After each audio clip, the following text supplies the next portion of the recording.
hang on, before we get to the email, which I was going to get to, during the break, Bevan and I started talking about coal once again, and he raised a very interesting issue here, because this is almost this is a form of state intervention. What you in terms of what Eskom is saying, yeah. In terms of as a group, that they're saying that you really need to supply 2 tons of coal to Eskom before you can export your 1 ton of coal. Now, obviously, all the coal miners have been targeting the export market because that's where the returns are. Whereas Eskom pays a fair return, and they do. They get quite involved with the miners, and then they negotiate the contract, and they do a lot of risk sharing in the contract. So I think the return is probably reasonable for the quality of the coal that's being supplied. But they're getting more for the export coal. Clearly, so what the miners are doing is they're sort of skewing you wash coal, and they've skewed that to service the export market more, because there you're getting currently $130 per ton out of Richards Bay. It was sort of $80 a ton just a few months ago. It's all over the show. Yeah. And that's partly we've had all recently we had all these floods in Queensland. We've had China seas icing up, so they can't get the ships in that deliver the coal. Right. So these weather factors are driving coal prices through the roof right now. The current situation with the spread between Eskom usage and export, where would you put that? Well, I think as I said earlier, we're very lucky in that we've always had low-cost coal, and that's due to Eskom's foresight in having signed a lot of these long-term fixed-price coal contracts, which some of them run for 20 odd years. But of course, those mines are going to be running out over the next 5-10 years, and we now need to invest in new coal mines, which is, I think, where the issue comes, because any mining company is going to look at that investment and say, well, I'd rather invest in an export type mine rather than an Eskom mine. So obviously I can understand Eskom's concerns that potentially there's not enough investment available for these to service the local market. And then of course 95% coal-fired power, so we also have issues. Sorry, Joseph from Mufulera in Zambia. We're not talking food commodities. I would imagine sugar. Mufulera, that's a big sugar growing area, I think. Yeah. But that may be a show in the future. Email in from Brian, though. Is there any way to invest in individual commodity equities? If so, what are the top performers in each of the categories? How do I actually buy coal?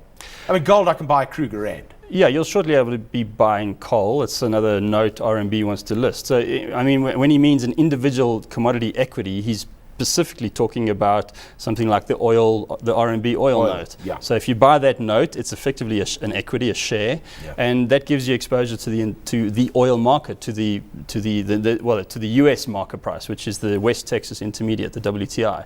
We know the Brent market, which is a North Sea crude oil. Right. But that gives you access to the whole market. So anything happens, if there's trouble in Iran or the Straits of Hormuz, where all the ships go through, or something, or there's another hurricane in the US, you're gonna get that upside. Shortly, we would like to list coal and copper and various other notes. So these will give you exposure to those individual commodities. I've just finished reading a book by Clive Cussler, who's it's one of those junky reads, but he's a great author, called The Treasures of Khan. And in this book, they've discovered gold in a part of Mongolia. And the guy who's discovered it is going around and he's sabotaging gold,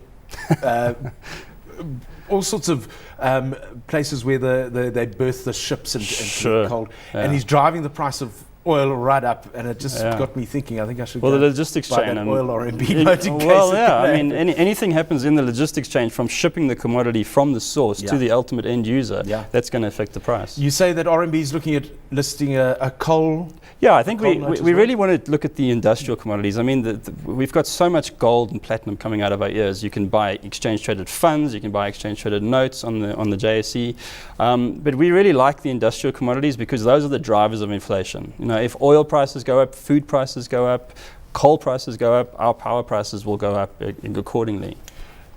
Let's come back to gold and platinum. You're talking about the ease with which you can buy into those markets through, you said, EFTs? An EFT, an exchange-traded fund, ETF. Explain to me, what is that? So I think the difference... it's bandied around, but I don't actually understand. It's probably one of the reasons why gold has performed so well, is because of these exchange-traded funds.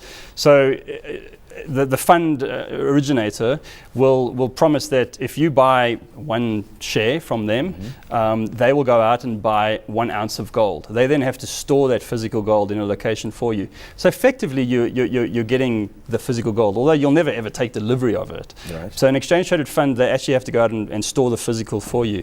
An exchange traded note, on the other hand, is where you're taking risk against RMB, for instance. We simply provide a tracking element. So if someone buys the note from us, which is a share, we'll sell the note to them.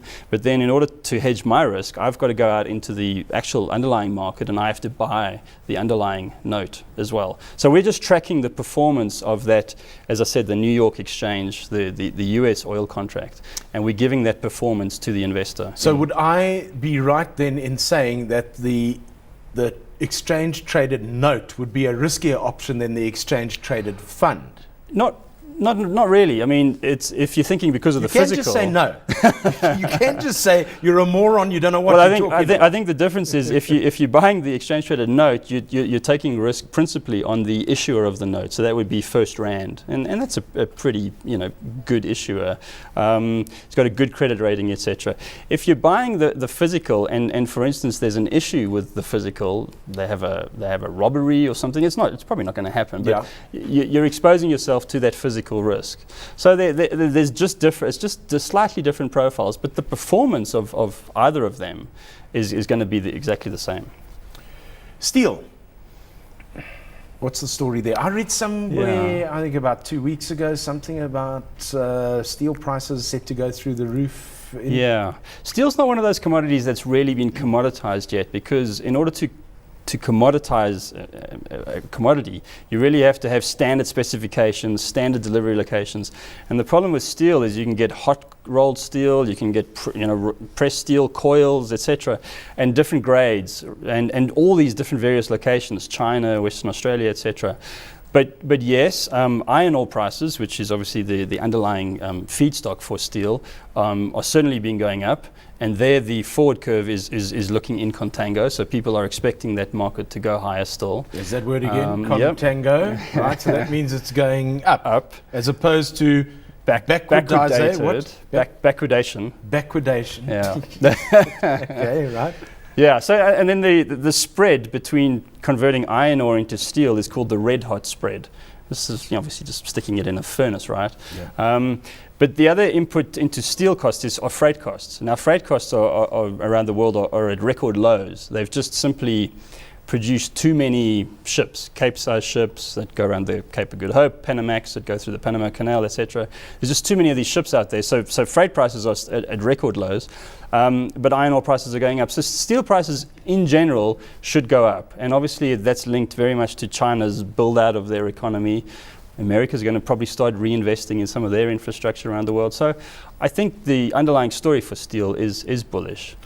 Okay, now you've brought up China. And that's the sort of elephant in the room when it comes to commodities, because they are eating the commodities of the world, and they're looking to nail down as many as they can. I mean, if you look at what they're doing in Africa, that's right.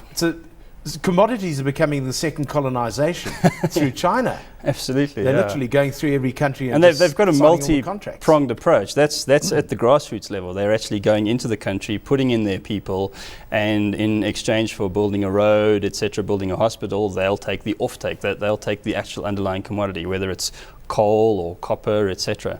And I think that's obviously a long-term strategy, and obviously the Chinese central planners think in 50-year, 100-year cycles. So. But then again, there's another level where they have the State Resources Bureau, which acts on behalf of all of the commodity consumers in China. It buys the commodities for them. So they actually have a centralized buying arm, which allows them to exert pricing, for instance, in iron ore negotiations, etc. And that gives them a lot of clout in the market as well. Oh, so they've sort of pooled their resources, and it's effectively a government entity. So they will come to you as a producer of iron ore and sit you down at the table. Yeah. And instead of eight companies coming and saying, what's your price? They will say, take it or leave it. Yeah, we want basically. It gives them a huge amount of pricing power in the market. It must. Yeah, which is why we've seen a move towards commoditization of iron ore, and China is pushing against that, because typically when you commoditize a commodity, the price tends to go up, because you also, as I said, you get all these other types of investors coming in and buying into it. Right. So they're against that. Okay. Very briefly, the news that we are now being accepted into this BRIC structure, the Brazil, Russia, India, China. Yeah. Is that going to help us? What's it going to do? I think it gives us a lot of sentiment, out there in the market, and obviously we'll start Market's appearing not on about sentiment, sure. Oh, it's all about sentiment, trend and momentum and sentiment. Yeah. So I think we'll appear on the pages of the Financial Times a lot more. You'll find your investors in London will start talking about South Africa more. You'll probably watch the rand will become a lot more of a closely watched currency. But I think what might have happened is China, if you look at China and India are the consuming nations. Brazil is your food producing nation. Russia is also a commodity producer. And now we're the third producer in the BRICS. So I think they probably said you can have the S if you give us your coal and your gold and your etc. So, there's probably some good deals in there. Okay, so just to wrap up, hold on to a bit of gold just in case. Sure. Get into oil. I'd get into energies, energies being oil, coal. I mean, you can't really gas. Sasol is obviously a great share to hold, I think, for what's coming. Right. I think we're going to see an energy squeeze, really, and again, probably more so on the coal side, just with all of the issues that are happening with countries. Indonesia is also looking at limiting exports. So, everyone's scrapping for coal, and we've mined all the good stuff, and now we're left with the not so good stuff. Pieces. Yeah. So get into the energies, and platinum is still looking pretty. Yeah, absolutely, yeah. I mean, and that's great for South Africa Inc. I mean, those are all our core commodities, so we're looking good. So we're looking lekker. Evan Jones, thank you very much for joining us this evening on Mansfield's Money Sense.